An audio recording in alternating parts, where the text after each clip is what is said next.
What's up guys, Sekapoko here, bringing you another One Piece Treasure Kids video. For this we're going over some of the cool things coming out for the Big Mom Treasure Mode Sugofest, for the Big Mom Treasure Map, and a lot of things going along with that. So without further ado, let's go ahead and jump right into it.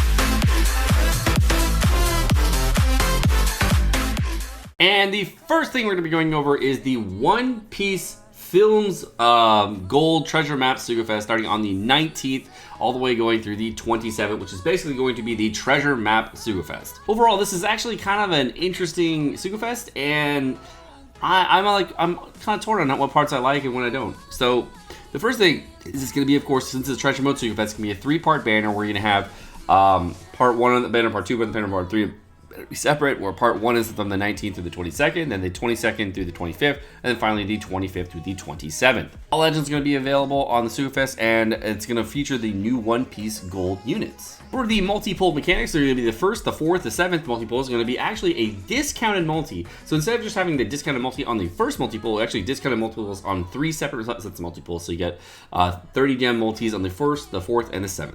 On the 2nd, 5th, and 8th multi-pull, the 11th poster is guaranteed to be a character of the new batch with max level, max skill, and max socket. So overall, that part is actually really, really good, and that's going to save you a ton of farming. So I do like that a lot part by the Sugofest.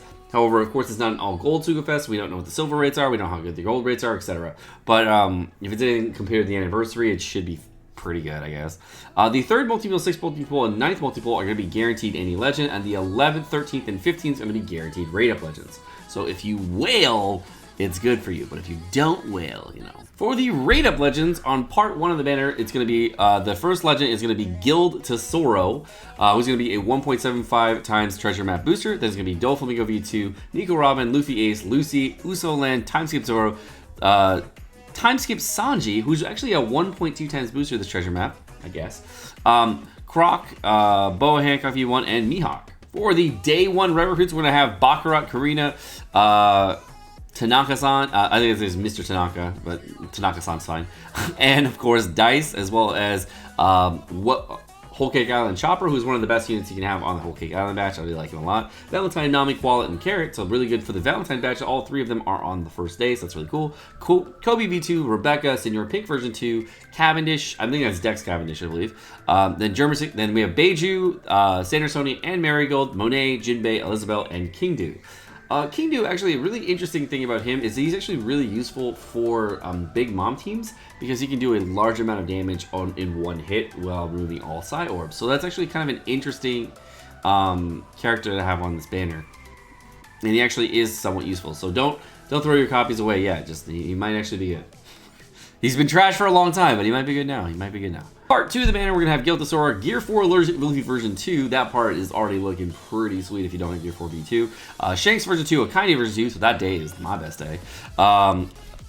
We have Law V2, Rob Lucci V2, Fuji V2, Hody Jones, Inarashi, Marco, and Corazon. But as far as the rare recruits go, of course, they're going to split it up and make Baccarat and Dice be available this day, and the other 2 on the other day. We have Brooke and Pedro available on this day as well. Marco version 2, Oars version 2, brand new Valentine Shirahoshi, Kairos version 2, Pika, Jesus Burgess, Bellamy, Beppo version 2, Sicilian, Madam Shirley, Stronghold Sandy, Wanda, and Hack. So the rate up legends are really good for me on day 2, but like you want all the rare recruits, you got to pull on day 1, which really blows. I really like doing that. I really wish what they did was they actually had all the rare recruits from the new batch rated up on every single part of the banner, because that like forces you to pull part 1, and then you wanted to pull part 2, but you can't, and you're like kind of forced to pull 1. So I don't like that, but it is what it is. Part 3 of the banner is going to have Guild to Zoro, the new Nami, Rayleigh version 2, Aokiji version 2, Nekomamushi, Boa Hancock version 2, Magellan, Judge, Shirahoshi, Sabo, and Blackbeard. And of course, for the rare recruits, we have Karina, Tanaka-san, we have the new Carrot, Hina, Gart version 2, Sengoku, Treble version 2, Sugar version 2, Violet version 2, Yonji and Niji from the German squad. We got Marguerite, Bartolomeo, Pedro, G5 Tashigi, 3-Day 2A Robin, Blue Gilly, the Calvin Brothers, Koala, and Namor. So, all in all, my favorite day, of course, is day 2. But if you are trying to pull for the new batch, day 1 is the best. Probably would be the best overall, and I wish I could pull on 2 separate parts, but I really can't. It's kind of annoying.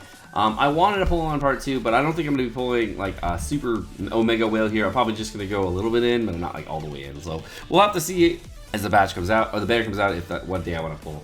If I'm going to pull, I'm probably going to be pulling on day 1, because that's the day where all the rare recruits are boosted, and I never bank on pulling the legend. I always bank on pulling the rare recruits, not the legend.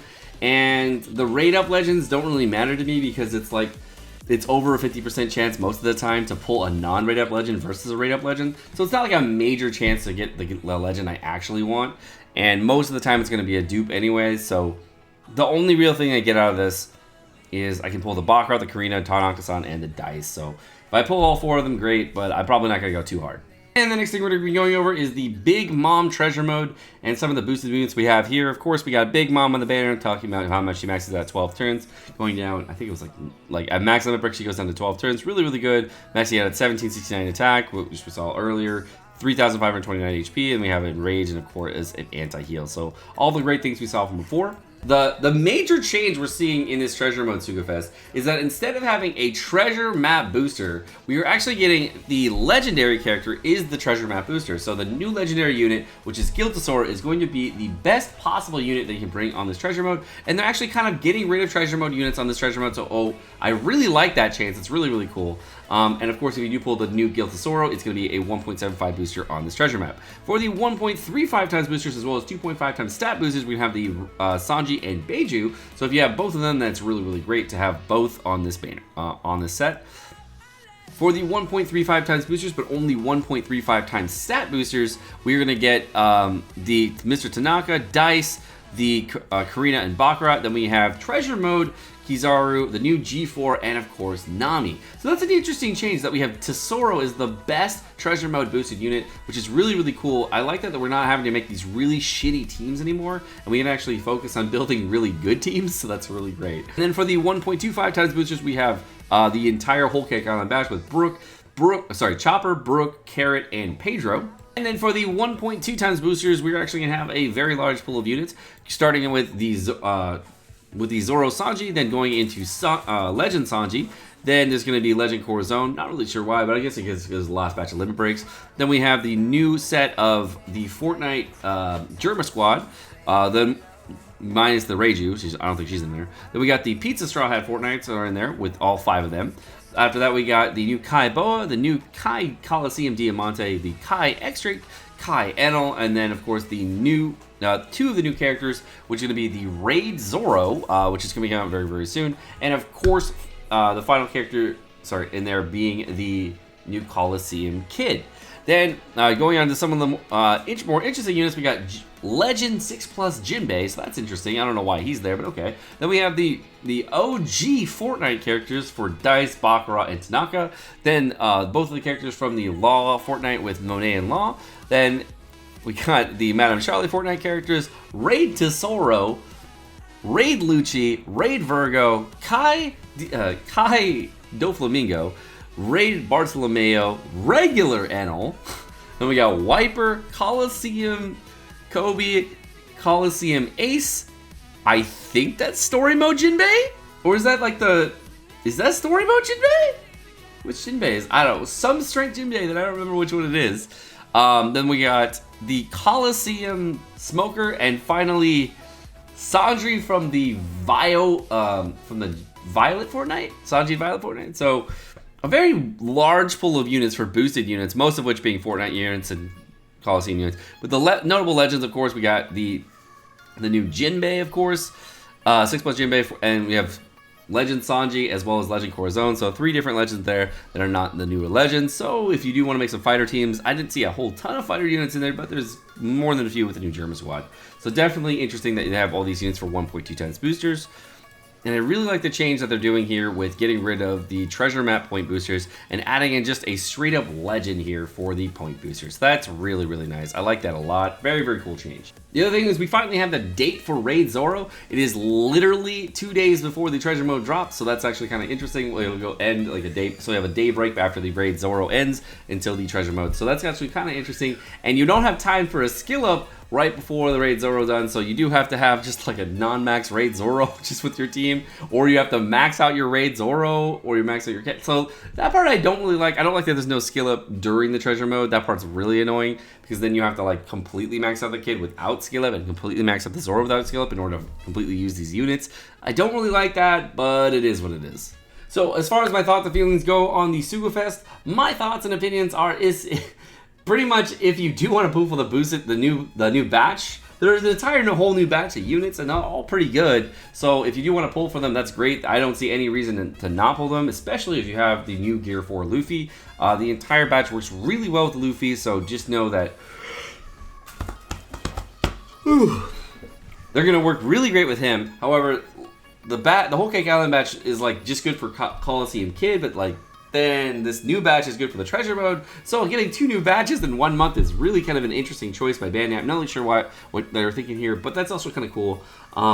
It's really soon after anniversary, obviously, and this Sugofest is not all gold. If you are a free-to-play player, my recommendation is do not pull. This is not the Sugofest for you. Just think of this as another treasure map Sugofest, unless you're really looking for the thickness. If you are really looking for that thickness, then it is totally fine to pull for that Korean Baccarat. However, this is actually one of those that you're going to pass on for most players. If you are free to play, you're probably going to wait and then wait for a 2x legendary banner or a 3x legendary banner, depending on the next one that comes out. Overall, this is a decent Sugofest for if you are a whale, but like if you're not going to get a ton of rewards if you're just pulling singles on this thing or doing a couple multis here and there. If you're just going to go for the batch, that's great too. If you're like a small, low-key whale and you just want to get batch units every time they come out, max them out, is a great Sugofest for that. But overall, for most players, my recommendation is hold off, wait for a better banner because we just had the anniversary. You guys are really tapped out. Try not to pull too hard here. And my thoughts and opinions on the brand new Big Mom Treasure Mode is I love the changes to the boosted units. I love that they kind of got rid of boosted units, and I want to see what we're going to have here. Alright guys, well that's going to do it for this episode of One Piece Treasure Cruise News. My name is Sekapoko. Thank you so much for watching. Hope you guys enjoyed the video. If you guys did enjoy the video, make sure you smack the like button down below, as well as the subscribe button above or below. If you do want to get notifications on all my videos, make sure you hit the bell notification right next to it so you guys get notifications every time I drop a video. If you want to check out the last couple videos, they're right over there, and you guys have a great rest of your day. Peace.